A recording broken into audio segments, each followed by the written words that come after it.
ఎగిరే రంగు సింహం, మాయా చెట్టు, 10 తలల పాము మరియు 2 అన్నదమ్ములు. ఒక అడవిలో సింబా అనే ఒక సింహం ఉండేవాడు. అతనికి 2 తమ్ముళ్ళు, వీరు మరియు రుద్ర. ఒకరోజు 2 తమ్ముళ్ళు అడవిలో తిరుగుతూ ఉండగా ఒక సమాధి కనిపిస్తుంది. ఆ సమాధిలో నుంచి ఒక ఆడగొంతు వినిపిస్తుంది. ఎవరైనా నన్ను కాపాడండి, ఈ సమాధిలోంచి నన్ను బయటకు తీయండి, నన్ను కాపాడండి. అరే, ఈ మాటలు ఎక్కడి నుంచి వస్తున్నాయి? ఇదిగో ఈ సమాధి నుంచే వస్తున్నాయి. అరే, ఇందులో ఏదైనా దయ్యం ఉందనుకుంటా.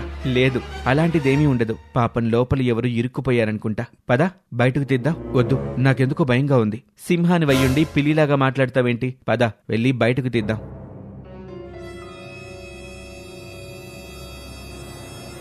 అని 2 అన్నదమ్ముళ్ళు సమాధి పైకప్పుని తీస్తారు. ఆ సమాధిలో నుంచి ఒక 10 తలల పాము బయటకొస్తుంది. ఇన్నాళ్లకు నాకు విడుదల లభించింది, నేనందరినీ చంపేస్తాను అని ఆ పాము రుద్రాని కాటు వేస్తుంది. రుద్ర కింద పడిపోతాడు. అది చూసి వీరు అక్కడి నుంచి పరుగులు తీస్తాడు. అతను సరాసరి సింబా దగ్గరికే వెళ్తాడు. వీరు, ఏమైంది? ఎందుకలా కంగారుగా ఉన్నావు? రుద్ర ఎక్కడా? వీరు సింబాకు జరిగిన విషయం మొత్తం చెప్తాడు. ఎంత పెద్ద తప్పు చేశారు మీరు! మన అడవిపై పెద్ద ప్రమాదాన్ని తీసుకొచ్చారు. అయ్యో, ఇప్పుడెలా? దీనికి పరిష్కారం ఒక్కరు మాత్రమే చెప్పగలరు. నేను నా తమ్మిని బ్రతికించుకోవాలంటే అక్కడికి వెళ్లి తీరాల్సిందే అని సింబా అక్కడి నుంచి బయలుదేరుతాడు. అతను ఒక మాయా చెట్టు దగ్గరికి వెళ్లి ఇలా అంటాడు. ఓ మాయా చెట్టు, నా తమ్ముడు ఆపదలో ఉన్నాడు. ఆ 10 తలల పాము సమాధి నుండి బయటకొచ్చింది. ఇప్పుడు అడవినంతటినీ నాశనం చేస్తుంది. నువ్వే ఎలాగైనా మాకు సహాయం చెయ్యి. ఈ అడవిని కాపాడు.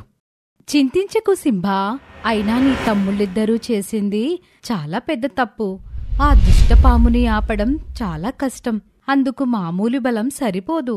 ఈ అడవిని కాపాడడానికి నేను నిన్ను బలమైన రెక్కలు గల రంగుసింహంగా మారుస్తాను అని సింబాకి తన దగ్గరున్న మాయాశక్తులతో కలుగల రంగు సింహంగా మార్చేస్తుంది. నా తమ్ముడి పరిస్థితేంటి? నువ్వు అతని గురించి చింతించకు.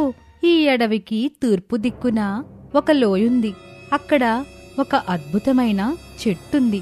దాని పండు తింటే రుద్ర తిరిగి మామూలు వాడవుతాడు. వెంటనే సింబా ఎగురుకుంటూ ఆ పండు తీసుకొచ్చి రుద్రాకి ఇస్తాడు. తిరిగి మామూలుగా మారుతాడు రుద్ర. పాము ఒక పెద్ద బండ దగ్గరకు రాగానే సింబా ఆ పెద్ద బండపై ఉన్న చిన్న బండను పాము పైకి తోస్తాడు. బండ నేరుగా పాము నెత్తిమీద పడుతుంది. ఆ దెబ్బతో ఆ 10 తలల దుష్టపాము చనిపోతుంది. ఈ కథ ద్వారా మనం తెలుసుకున్న నీతేంటంటే, మన దగ్గర ఉన్న శక్తులు ఇతరులకు ఉపయోగపడాలి తప్ప ఎవ్వరినీ ఇబ్బంది పెట్టకూడదు. ఒకవేళ అలా పెడితే మనం కూడా ఇబ్బందుల పాలు కావాల్సి వస్తుంది. చిలుక తల్లి కాకి. అనగనగా ఒక అడవిలో చిలుక కాకి ఉంటాయి. ప్రతిసారి కాకిని చిలుక హేళన చేస్తూ మాట్లాడుతూ ఉంటుంది. చిలుక మాటలతో చాలా బాధపడుతూ ఉంటుంది కాకి. ఒకరోజు రెండూ కలుసుకుని మాట్లాడుకుంటూ ఉంటాయి. నాది చిలుక పలుకు, నీది కాకి గోల. నా పలుకు కోసం అందరూ ఎదురు చూస్తూ ఉంటారు. నీ గోల విని చెవులు మూసుకుంటారు. మిత్రమా, నీవు గొప్పదానివే కావచ్చు, కానీ ప్రతిసారి నన్ను హేళన చేస్తుంటే నాకు చాలా బాధగా ఉంటుంది. ఉన్నది ఉన్నట్లంటే ఎవరికైనా కోపం వస్తుంది. సరే గాని మిత్రమా, నాకు ఒక చిన్న సహాయం చేయాలి. నేనొక పనిపై చాలా దూరం వెళ్ళాల్సి ఉంది. నా గూడులో 2 గుడ్లున్నాయి. నేను తిరిగి వచ్చేంత వరకు వాటిని నీ గూడులో పెడతాను. చీ, నీ గుడ్లను తీసుకొచ్చి నా గూడులో పెడతావా? నా పిల్లలు కూడా నల్లగా పుడతారు. చీచీ, దయచేసి ఒప్పుకో మిత్రమా, నీకు పుణ్యం ఉంటుంది. అలా చేయడం నా వల్ల కాదు. నీ మాటలు వినే ఓపిక నాకు లేదు. ఇక నేను వెళ్తున్నా అంటూ చిలుక అక్కడి నుంచి వెళ్ళిపోతుంది. కొంత దూరం వెళ్ళిన తర్వాత అనుకోకుండా చిలుక పంజరంలో బందీ అయిపోతుంది. దీంతో గూడికి వెళ్ళలేకపోతుంది. ఇక అప్పుడే చిలుక వద్దకి కాకొస్తుంది. అయ్యో మిత్రమా, నువ్వేం బాధపడకు. ఏదో ఒకరోజు నువ్వు బయటకొస్తావు. నన్ను క్షమించు మిత్రమా, నిన్ను నానా మాటలు అన్నాను. అయినా నువ్వు బాధపడకుండా నా కోసం వచ్చు. నాకు ఒక సహాయం చేస్తావా మిత్రమా? ఆపదలో ఉన్న వాళ్ళకి సహాయం చేయడం కనీస బాధ్యత. చెప్పు మిత్రమా, ఏం చేయాలో? నా గూడులో 2 గుడ్లున్నాయి. వాటిని నీ గూడులో పెట్టి నా పిల్లలను కాపాడు మిత్రమా. అలాగే మిత్రమా, నువ్వేం బాధపడకో. ఇప్పుడే నేను వెళ్ళి జాగ్రత్తగా చూసుకుంటా అంటూ కాకి చిలుక గూటికి వెళ్ళి ఆ 2 గుడ్లను తీసుకొని తన గుట్లో పెడుతుంది. తన గుడ్లతో పాటే వాటిని కూడా కంటికి రెప్పలా కాపాడుతుంది. కొన్ని రోజుల తర్వాత ఆ గుడ్ల నుంచి కాకి పిల్లలు చిలుక పిల్లలు బయటకొస్తాయి. పిల్లలు, మీరు చాలా అందంగా ఉన్నారు. ఇక నుంచి మీరందరూ కలిసిమెలిసి ఉండాలి. అందరూ కలిసిమెలిసి ఆడుకోవాలి, సరేనా? అలాగేనమ్మా. కానీ నేనేమో రంగురంగుగా ఉన్నాను, వీళ్ళేమో నల్లగా ఉన్నారేంటమ్మా? పిల్లలు, నలుపు తెలుపు అనే తేడాలతో ఇతరులను నిందించొద్దు. ఎవరు మంచి మనసు కలిగి ఉంటారో వారే అందమైన వాళ్ళు. అర్థమైందా? నిన్ను క్షమించమ్మా, మరోసారి అలా మాట్లాడను. సరే గాని అలా వెళ్ళి సరదాగా ఆడుకోండి. నేను మీకు మంచి ఆహారం తీసుకొస్తాను అంటూ కాకి అక్కడి నుంచి బయలుదేరుతుంది. ఒకరోజు చిలుక ఆ పంజరం నుంచి తప్పించుకొని కాకి వద్దకొస్తుంది. కాకితో ఉన్న తన పిల్లల్ని చూసి ఎంతో ఆనందపడుతుంది. అప్పుడు చిలుక పిల్లలతో కాకి ఇలా అంటుంది. పిల్లలు, ఇదిగో మీ అమ్మ వచ్చింది. కాదు కాదు, నువ్వే మా అమ్మవి. అలా అనొద్దు పిల్లలు. ఒక ఆపదలో చిక్కుకొని మీ అమ్మ ఇన్ని రోజులు దూరంగా ఉంది, అందుకే నేనే మిమ్మల్ని పెంచాను. అవునా అమ్మా? ఎలా ఉన్నావమ్మా? నిజమైన అమ్మ కాకే. మిత్రమా, నన్ను క్షమించు. నేను గర్వంతో జీవించాను, కానీ ఇతరులను ఆపదలో ఆదుకోవడం కనీస బాధ్యత అని ఈరోజే తెలుసుకున్నాను. నీకు జీవితాంతం రుణపడి ఉంటాను మిత్రమా. ఇక నుంచి మనందరం కలిసిమెలిసి ఉందాం. పిల్లలను కంటికి రెప్పలా కాపాడుకుందాం. అప్పటి నుంచి చిలుక కాకి కలిసిమెలిసి ఉంటాయి. ఇతరుల్ని ఎప్పుడు కూడా హేళన చెయ్యొద్దని, ఆపదలో ఆదుకున్న వాళ్ళే నిజమైన స్నేహితులని ఈ కథ ద్వారా మనం తెలుసుకున్నాం. ఈ కథ మీకు నచ్చినట్లయితే మా ఛానల్ని సబ్స్క్రైబ్ చేసుకోండి, లైక్ చేయండి, కామెంట్ చేయండి. మీ ఫ్రెండ్స్తో షేర్ చేసుకోవడం మర్చిపోకండి. Thank you for watching. నల్లకాకి పిల్ల మరియు పిచ్చుక. సోనాపూర్ అనే అడవిలో సోనా అనే పేరు గల ఒక పక్షి ఉండేది. అది తన 2 పిల్లలతో కలిసి హాయిగా జీవిస్తూ ఉంటుంది. ఒక రోజున అడవిలో కురిసిన పెద్ద వర్షంలో తడుస్తూ నల్లకాకి పిల్లలు సోనా పక్షి ఇంటికి వస్తాయి. సోనా పిన్ని ప్లీజ్ తలుపు తెరువు, మేము నల్లకాకి పిల్లలం. ఇంత అర్ధరాత్రి సమయంలో ఎవరొచ్చారో ఏంటో. వద్దమ్మా, ఈ సమయంలో తలుపు తీయడం మంచిది కాదు. ఎవరైనా మనల్ని చంపడానికి వచ్చారేమో. లేదు పిల్లలు, ఇంత రాత్రిపూట ఎవరో మనల్ని సహాయం కోసమే పిలుస్తున్నారు. ఆ గొంతు ఎక్కడో విన్నట్టుంది. ఆపదలు ఉన్నవారిని మనం ఆదుకోవాలి. ఇలా అని సోనా పక్షి తలుపు తీసి చూస్తుంది. అక్కడ నల్లకాకి పిల్లలు 2 ఏడుస్తూ ఉంటాయి. వాటిని చూసి సోనా పక్షి ఆశ్చర్యపోతుంది. అరెరే పిల్లలు, ఇక ఏడవకండి, లోపలికి రండి. సోనా పిన్ని, మహారాజు సింహం మా అమ్మను వేటాడి తినడానికి చాలాసేపు పరిగెత్తించాడు. దీంతో అమ్మకి హార్ట్ అటాక్ వచ్చి అక్కడికక్కడే చనిపోయింది. అమ్మ చివరి క్షణాల్లో మీ దగ్గరికే వెళ్ళమని చెప్పింది. ఇక మీరు బాధపడకండి. మీకు ఆకలేస్తుంది కదూ, నేను ఇప్పుడే వెళ్ళి భోజనాన్ని తీసుకొస్తాను. తిని ఇక్కడే పడుకోండి. ఆ తరువాత సోనా భోజనం తినిపించి వారిద్దరిని ఒక గదిలో పడుకోబెడుతుంది.